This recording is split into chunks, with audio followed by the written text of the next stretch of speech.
Sunny Hostin has always been one of the most polarizing figures on The View. A former federal prosecutor turned television commentator, she's known for her sharp intellect and unapologetic tone. But with that reputation comes controversy. For years, critics have accused her of doing exactly what Bill Maher would soon confront her about, dominating conversations rather than engaging in them. Behind the glossy surface of daytime TV, the truth is that Sunny has developed a reputation for lecturing her co-hosts and bulldozing guests who dare to disagree. Fans say she's passionate. Critics say she's arrogant. What cannot be denied is this: she commands attention, and she knows it. Yet that command has often crossed into friction. During heated debates about politics, race, or the monarchy, Sunny frequently positions herself as the moral compass of the table. She invokes her legal background, her lived experiences, her intellectual authority. But over time, viewers have noticed the pattern. She doesn't just make her point, she insists on having the last point. That's what made the prospect of Bill Maher's appearance so dangerous. Maher isn't the type to defer to anyone. Known for decades as the host who thrives on confrontation, he relishes poking holes in hypocrisy. Where others tiptoe, he charges forward. And Sunny, already on shaky ground with viewers who accuse her of silencing dissent, was about to meet the one guest who wouldn't let her steamroll. The stage was set for a clash, and it wasn't going to end in her favor. From the moment Bill Maher walked on stage, the tension was palpable. Unlike most celebrity guests who come to promote a project or charm the audience, Maher arrived like a man with a mission. His body language was relaxed, almost casual, but his eyes carried the glint of someone ready to stir chaos.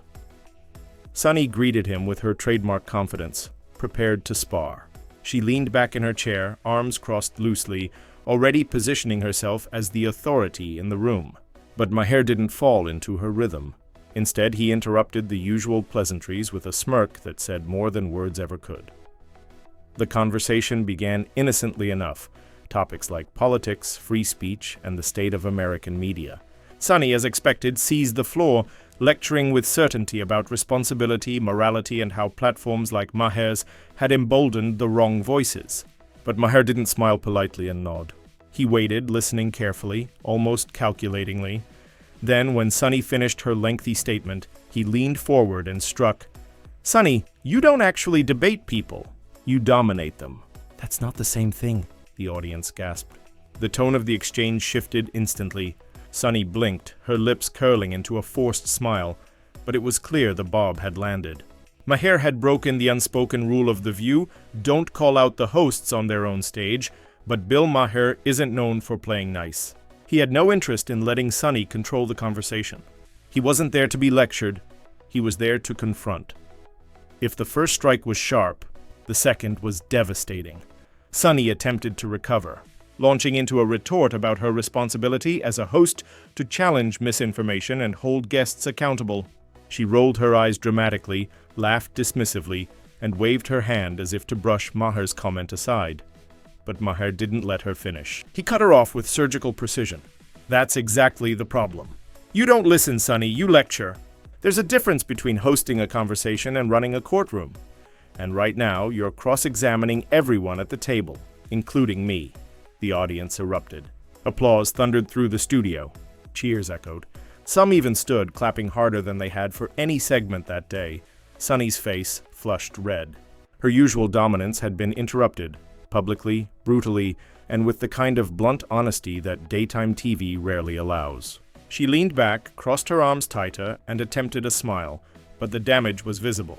Maher had landed the first roast, and it wasn't just a jab, it was a mirror, reflecting back the criticisms that had haunted Sunny for years. The crowd's reaction sealed it. They weren't on her side. For once, the live audience, usually conditioned to clap at her sharp retorts, clapped louder for the guest who had dared to challenge her. Sunny, for perhaps the first time in years, was not in control. And Bill Maher wasn't done yet. Sunny Hostin isn't known for backing down. For years, she has parried criticism with a combination of confidence, humor, and the unshakable aura of someone who believes she holds the intellectual high ground. When Bill Maher landed his first stinging roast, calling her a dictator rather than a host, Sunny straightened her posture, tightened her smile, and prepared to hit back. She leaned forward, her voice dripping with indignation. Bill, you've made a career out of mocking people, out of belittling serious issues. That may work on HBO, but here on The View, we care about accountability. We push for truth. We don't just let dangerous narratives slide. It was classic Sunny, a sermon disguised as a rebuttal, peppered with legal gravitas and a tone that implied moral superiority. The audience, perhaps out of habit, gave a small ripple of applause, but Maher didn't let her reclaim the floor. He smirked, shook his head, and cut in, "Accountability? Sunny, please. You don't push for accountability. You push your point and then you steamroll anyone who disagrees." "That's not truth. That's ego," gasps a few laughs. The tension snapped tight again. Sunny's eyes flashed. She rolled them dramatically, a signature move she often used against conservative co-hosts. But the energy wasn't the same. She was rattled. Maher wasn't just challenging her ideas, he was dismantling her style, the very foundation of her persona on The View. For years, Sunny Hostin had relied on the studio audience as her invisible shield.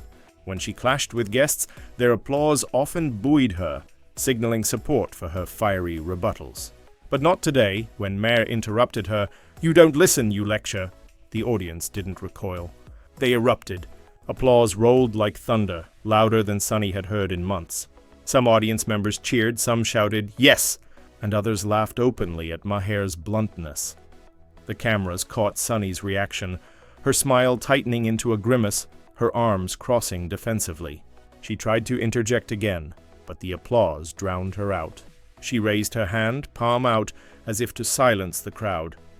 But the gesture backfired. Instead of quieting, the clapping intensified. For the first time in her tenure, Sunny found herself on the wrong side of the audience's approval. They weren't backing her. They were celebrating the guest who had the audacity to say what so many had been thinking for years. Her co-host noticed too. Joy Behar leaned back in her chair, eyebrows arched, clearly amused. Sarah Haynes smirked, covering her mouth with her cue card. Even Alyssa Farrah-Griffin, usually Sunny's frequent sparring partner, looked stunned at how quickly the audience had shifted. Sunny tried again, her voice louder, sharper. "This is my job, Bill. To challenge people like you." But before she could finish, Maher leaned into his microphone, cutting her off once more, the line that changed everything. Bill Maher. Leaning forward now, his voice calm but his words lethal. "Drop the bombshell that would define the moment. They need to remove you as the host. You're not moderating. You're steamrolling. This isn't the Sunny Show. It's The View." The audience exploded. Applause, whistles, cheers. Louder than anything the studio had heard all season. The roar was so intense that Sunny's attempted rebuttal was swallowed whole. She opened her mouth, but nothing could compete with the sound of hundreds of people siding against her. It was humiliation at its purest.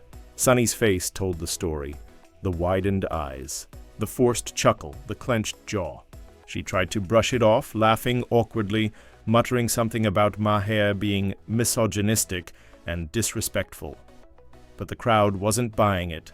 Her deflections rang hollow. Maher leaned back, satisfied, as if he had delivered the final word, and in many ways, he had. His line wasn't just a jab. It was a public indictment of Sunny's entire approach to The View, and because it came from a guest rather than a co-host, it carried more weight. It didn't look like petty bickering. It looked like truth. The moment was clipped instantly, ready for social media. The phrase, "This isn't the Sunny Show. It's The View," was already being typed into captions by producers and bloggers before the segment even wrapped. Sunny, for once, had no comeback. She sat in silence, her hands clenched in her lap as the audience continued to cheer the very man who had just called for her removal. And Bill Maher? He smiled. The kind of smile only a man who knows he's won can wear. Sunny Hostin has been through her share of on-air clashes, but this one was different. The applause, the chants, the roaring laughter that followed Bill Maher's bombshell line. It didn't just sting, it cut to the bone. Her face told the story. The practiced smile she had used for years faltered into a grimace. Her arms folded tight across her chest. Her voice, normally controlled and commanding, cracked as she shot back at Maher. "This is misogyny. This is disrespect. You think you can come onto this stage and tell a woman of color she doesn't deserve her seat?" It was a classic Hostin defense, pivoting the conversation away from the critique of her hosting style and turning it into an accusation of prejudice. But the tactic fell flat. The audience, usually quick to clap in solidarity with such statements, sat in uncomfortable silence. Some even booed. Bill Maher leaned back in his chair, unbothered, and quipped, "Sonny, this isn't about misogyny. It's about manners. It's about listening. You don't do it." "And everybody knows it!" the audience roared again. The blow was devastating, not because it was cruel, but because it rang true. Sonny's eyes flashed with fury. She raised her voice, pointing her finger at Maher, insisting she had every right to dominate conversations because she was keeping people honest. But by now, her words sounded less like authority and more like desperation. Her anger boiled over, visible to everyone in the room and to millions watching at home. For once, Sonny Hostin wasn't the sharp, commanding prosecutor turned host. She was a woman cornered, unraveling under the weight of a guest who refused to play by her rules. And the audience? They weren't with her. They were with him. If Sonny thought the nightmare ended when the cameras cut to commercial, she underestimated the power of the digital age. Within minutes of the exchange, clips were flooding Twitter, TikTok, and Instagram. The hashtags told the story. Maher destroys Sonny, has removed Sonny, and not. The Sonny show trended globally within hours. Twitter users clipped the exact moment Maher told her they need to remove you as the host and paired it with captions like, "Finally someone said it," and "Whoopi could never." On TikTok, creators had a field day. Some set Sonny's stunned reaction to dramatic soundtracks like Curb Your Enthusiasm's theme, while others looped Maher's smirk and the audience's cheers on repeat. One viral edit stitched the moment with old clips of Sonny lecturing her co-hosts, ending with Maher's devastating punchline. It racked up millions of views in less than 24 hours. Even Instagram reels piled on. Screenshots of Sonny's flushed face, her finger pointing angrily at Maher, were memified with captions like, "When you realize it's The View, not The Sonny Show," and then came the commentary. Piers Morgan, never missing a chance to stir the pot, tweeted, "Bill Maher told Sonny Hostin what we've all been thinking for years. She silences others but couldn't handle being silenced herself. Delicious." Journalists, podcasters, and political commentators chimed in, debating whether Maher had crossed a line or whether Sonny's behavior had finally caught up with her. But the overwhelming consensus was clear. Maher had spoken truth to power, and Sonny had been exposed. Polls even began circulating online. One asked, "Should Sonny Hostin remain on The View?" Tens of thousands voted, with the majority siding against her. The idea that had once been whispered, that Sonny was too divisive, too domineering for daytime TV, was now shouted across every platform. In the span of a single segment, Sonny's control of the narrative evaporated. Maher didn't just roast her. He detonated her reputation in front of millions, and social media made sure the world would never forget it. The chaos on stage didn't just end with applause and memes, it set off alarms inside ABC headquarters. Executives have long known that The View thrives on controversy. Heated debates drive ratings, and fiery personalities keep audiences hooked. But Sonny Hostin's growing reputation as the bulldozer of the table had already raised eyebrows behind the scenes. She was polarizing viewers. She was clashing with producers. And more importantly, she was overshadowing her co-hosts. Bill Maher's takedown didn't just expose Sonny's style, it magnified it. By calling her out so bluntly, he forced ABC to confront a question they'd been quietly asking for months. Is Sonny Hostin an asset or a liability? The backlash online only intensified the pressure. Hashtags demanding Sonny's removal weren't just trending for a day, they lingered. Opinion polls showed audiences increasingly frustrated with her dominance on the show. Advertisers, sensitive to public perception, began asking nervous questions about whether The View was becoming too toxic. Producers inside ABC's glass offices debated frantically. Some argued Sonny was essential. Love her or hate her, she drove conversation. Others pointed to Maher's words. "This isn't The Sonny Show, it's The View." If even audience members were cheering her removal, could ABC afford to ignore it? For perhaps the first time, the possibility of shaking up the panel, even removing Sonny herself, was on the table. The aftermath of the Maher-Hostin clash was nothing short of catastrophic for Sonny's public. Image clips of her finger-pointing, her raised voice, and her furious expression circulated endlessly online. The viral moment wasn't framed as Sunny defending herself, it was framed as Sunny being exposed. In the court of public opinion, she didn't look strong.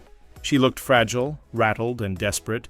Even her co-hosts couldn't fully shield her. Joy Behar tried to lighten the mood with a joke, but it fell flat. Whoopi Goldberg, usually Sunny's strongest ally, kept her distance, clearly unwilling to share in the humiliation. The optics were brutal. Sunny stood alone, and the ripple effects continued. Podcasts dissected the segment. Late-night hosts mocked it. Political commentators from both sides cited it as proof that The View had become unwatchable. Even some longtime fans admitted Maher had a point. The fallout was twofold. For Sunny, her reputation as a confident, commanding host had cracked. For ABC, the incident forced them into an uncomfortable spotlight. Viewers weren't just demanding apologies. They were demanding change. And perhaps most damning of all, the viral phrase born from that exchange, "Not the Sunny Show," stuck. It became shorthand for everything wrong with her presence on the panel.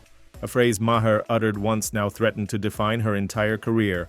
The roast was over. The damage was permanent. And as the dust settled, one truth was impossible to ignore. Bill Maher hadn't just roasted Sunny Hostin. He had rewritten her future at The View.